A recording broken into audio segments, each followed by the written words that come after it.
Hello kids, welcome back in my channel Vidya Niketan and I am Sunita Srivastav. Children, today I am going to start chapter 2 reproduction in animals of your science book. Here I am sharing books back exercise and question answer. So let's see. First of all, short answer question. The question number 1 is briefly describe the parts of a hen's egg with the help of diagram. So here is a diagram of hen's egg.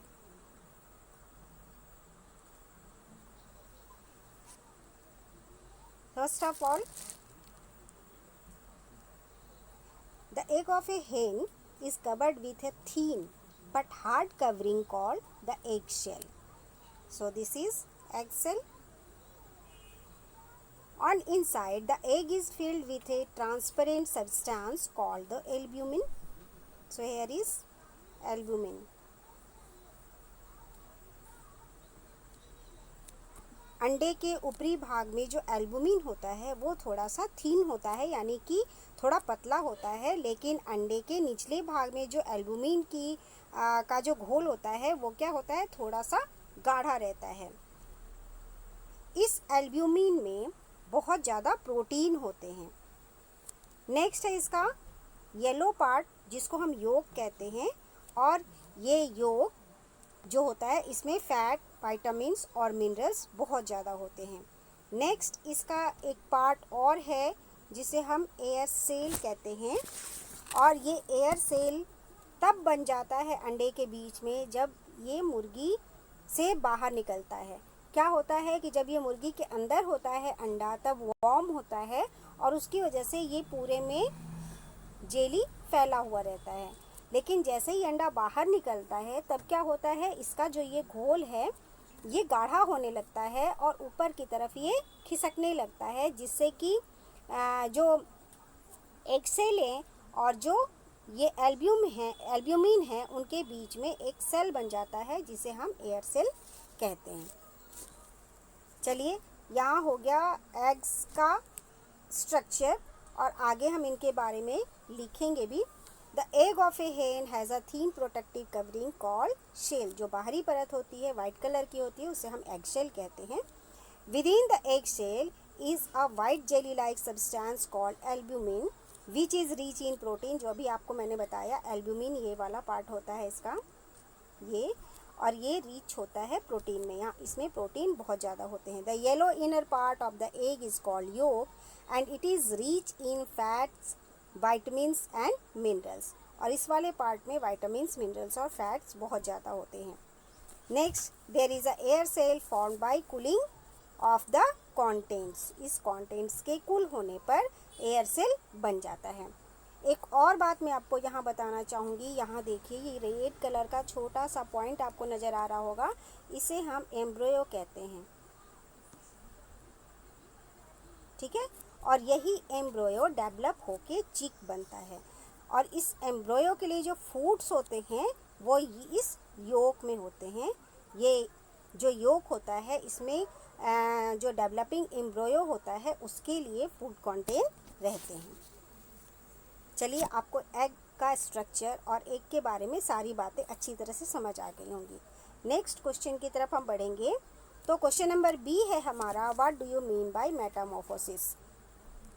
तो answer है a change in the form of character of an animal during the life cycle is called Metamorphosis. जो life cycle के दौरान animals में जो भी changes होते हैं, जो कैरेक्टर में जो भी चेंजेस होते हैं, उसे हम मेटामॉर्फोसिस कहते हैं। क्वेश्चन नंबर सी है, write 2 ways in which a tadpole is different from an adult frog. 2 ways आपको बतानी है जिससे कि ये पता चल जाए कि टैडपोल और एडल्ट फ्रॉग में क्या अंतर होता है, कैसे अलग होते हैं। जो टैडपोल है वो एडल्ट फ्रॉग से किस तरह से अलग है। तो आंसर है a tadpole is different from an adult frog. Number 1, a tadpole has gills. Tadpole के गिल्स होते हैं क्योंकि वो पानी में रहता है और उसे पानी में सांस लेने के लिए गिल्स चाहिए होते हैं। तो जब पानी में टैडपोल होता है तो उनके पास क्या होती हैं, गिल्स होते हैं। Next, it has tails. क्योंकि टैडपोल पानी में रहता है तो उसे तैरने के लिए पूंछ भी चाहिए होती हैं, तो उनके पास ये पूंछ होता है जिसकी सहायता से वो पानी में तैर पाते हैं। चलिए अगला क्वेश्चन है हमारा long answer question. Briefly describe the life cycle of a hen using a labelled diagram. तो देखिए यहाँ मैंने आपके लिए डायग्राम भी बनाए हैं और बहुत अच्छी तरह से हेन की जो लाइफ साइकिल है उसे मैंने यहाँ पर अच्छी तरह से लिख के समझा भी दिया है।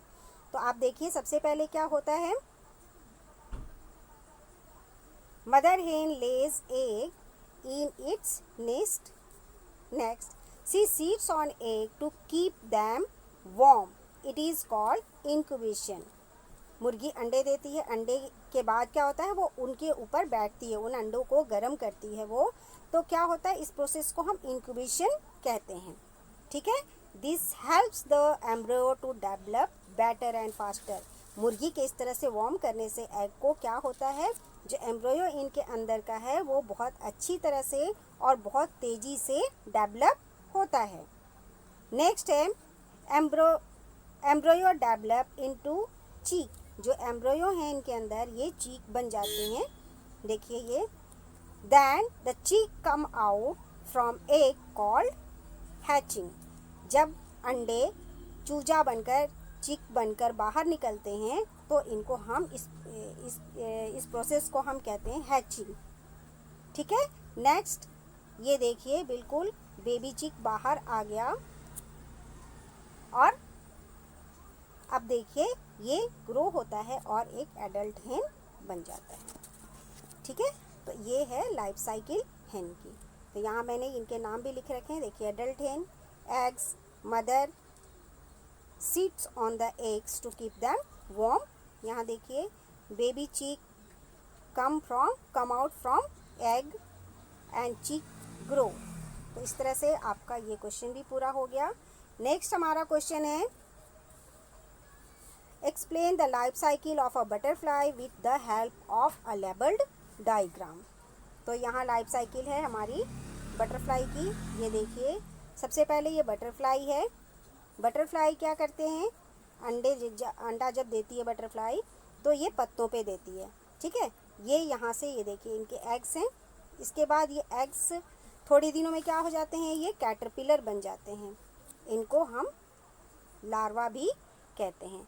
तब जब ये कैटरपिलर बन जाते हैं तब क्या होता है, ये पत्तों को खाने लगते हैं और फिर ये बहुत सारे पत्ते खा लेते हैं, खाते ही रहते हैं। ठीक है, इवन कि ये अपने सेल को भी खा जाते हैं, जो इनकी एग सेल होती हैं उनको भी ये खा जाते हैं। इसके बाद जब ये बहुत ज़्यादा खा लेते हैं इनको नींद आने लगती है। ठीक है, तब ये जब नींद आने लगती है ये क्या करते हैं, अपनी स्किन छोड़ देते हैं, जिनको मॉल्टिंग कहा जाता है। ठीक है, और ये क्या होने लगते हैं, इनको जब नींद आती है तो ये अपनी स्किन को छोड़ देते हैं और अपने ऊपर एक कवरिंग बना लेते हैं। ठीक है, धागों की तरह की रचना से ये अपने आप को लिपट लेते हैं और ये पेड़ से चिपक जाते हैं या टहनियों में चिपक जाते हैं। ठीक है, ये जो इनका स्टेज है इसको हम कहते हैं प्यूपा। ठीक है, प्यूपा स्टेज में रहते रहते ये थोड़े दिन हो जाते हैं, जब 2-3 हफ्ते हो जाते हैं तब क्या होता है, ये प्यूपा चेंज हो जाता है और ये बटरफ्लाई बनने लगता है। देखिए यहाँ से ये देखिए बटरफ्लाई बनते हुए। ठीक है, और इसके बाद ये फिर एडल्ट बटरफ्लाई बन जाता है। तो सबसे पहले क्या होता है, चलिए अब हम पढ़ के जानेंगे कि सबसे पहले क्या होता है। तो इनका जो फर्स्ट स्टेज है, the egg of a butterfly first develop into caterpillar. सबसे पहले कैटरपिलर या लार्वा बनते हैं।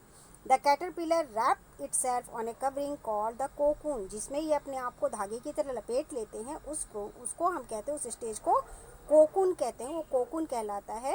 एंड चेंज इनटू प्यूपा, और इसके बाद वो प्यूपा बन जाते हैं।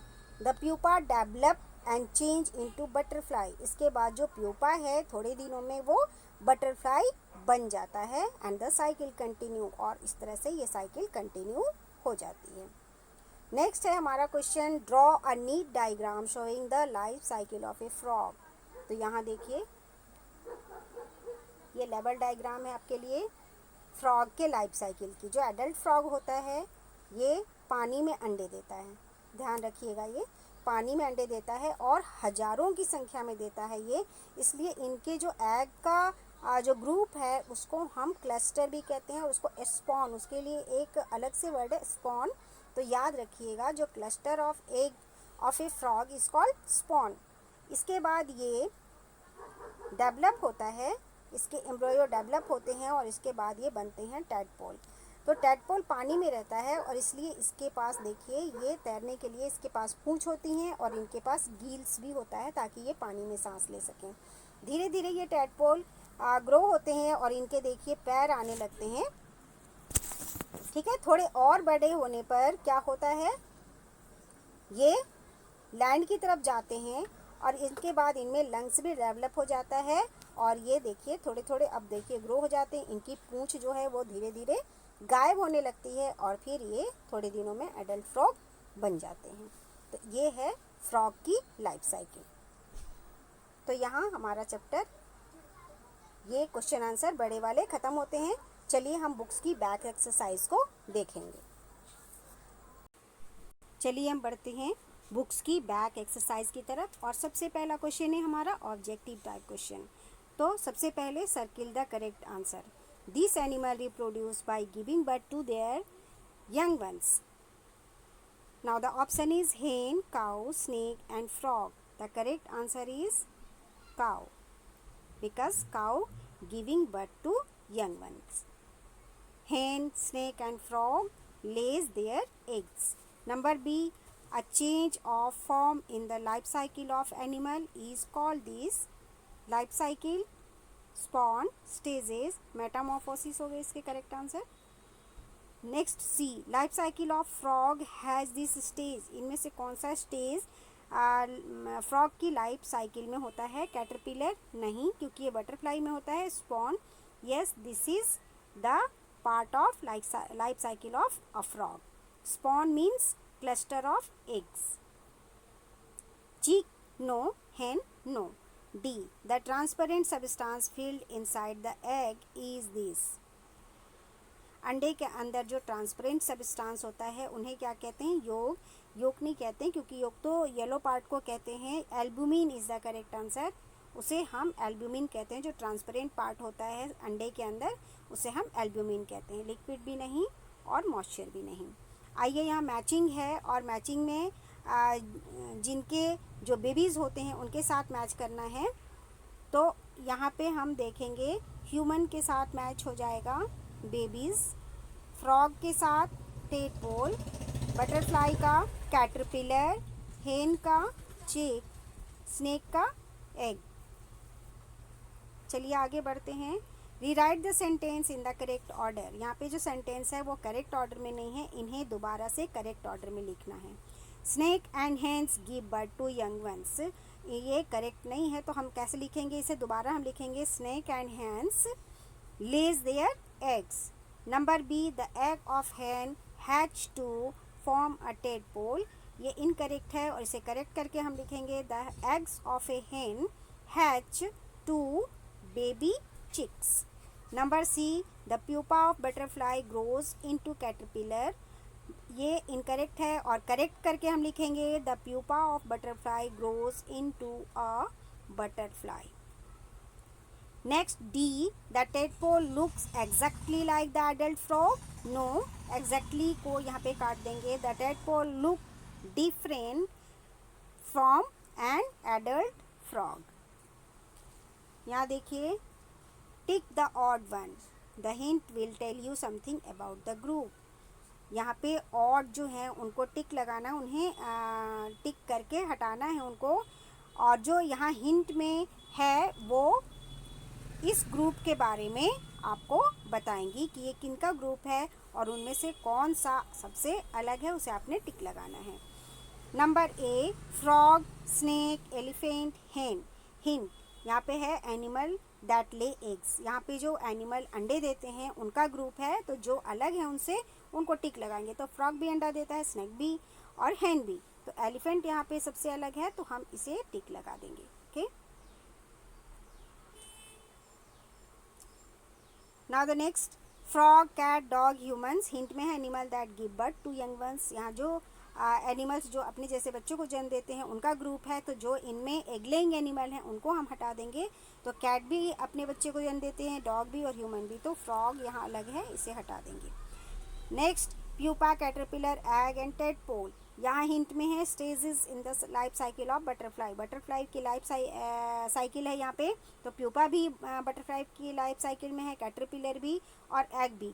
टेडपोल तो फ्रॉग की लाइफ साइकिल में आता है, इसलिए ये सबसे अलग है और इसे हम हटा देंगे या टिक लगा देंगे या रिंग कर देंगे। डी, एल्बुमिन, योक, कोकून, एग, सेल। हिंट है part of an egg. Egg के पार्ट हैं यहाँ पे इस ग्रुप में, तो जो उनसे अलग है उनको यहाँ पे टिक लगाएंगे या सर्कल करके हटाएंगे। तो एल्बुमिन भी एग का पार्ट है, योक भी है और एग शेल भी है। तो सबसे अलग कौन है? कोकून, इसे हम यहाँ से हटाएंगे, ये ऑड है। चलिए आगे बढ़ेंगे। Give one word answer. The group of animal that give birth to young ones called mammals.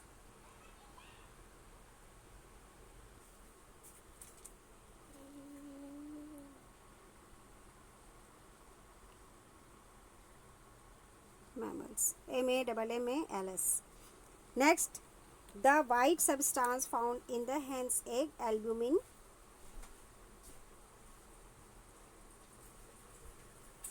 ALBUMIN. Next, the stages through which an embryo develop into an adult. ये लाइफ साइकिल, इसमें life cycle ये बिल्कुल correct है, ये लिख लीजिए आप। A change of form in the life cycle of animal, Metamorphosis होगा इसमें।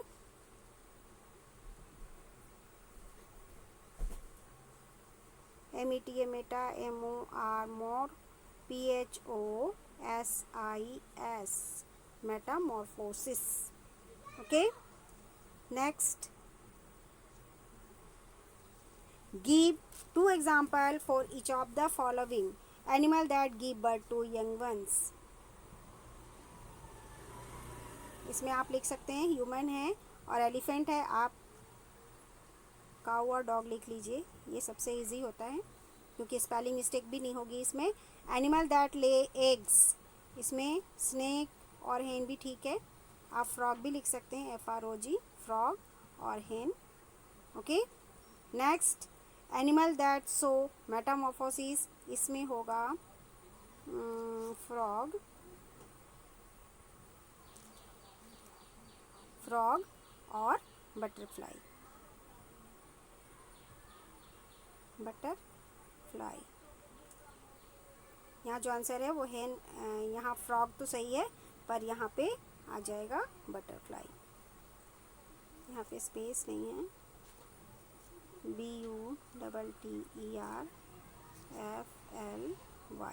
ओके, आप लिख लेना इसको और देखिए यहाँ ये सब आपके सारे क्वेश्चन आंसर भी हो गए और बुक्स की बैक एक्सरसाइज भी हो गई। तो आप अपनी स्टडी को करते रहें, हमेशा छोड़ें ना और अपना ध्यान भी रखें। थैंक यू बच्चों, बाय बच्चों।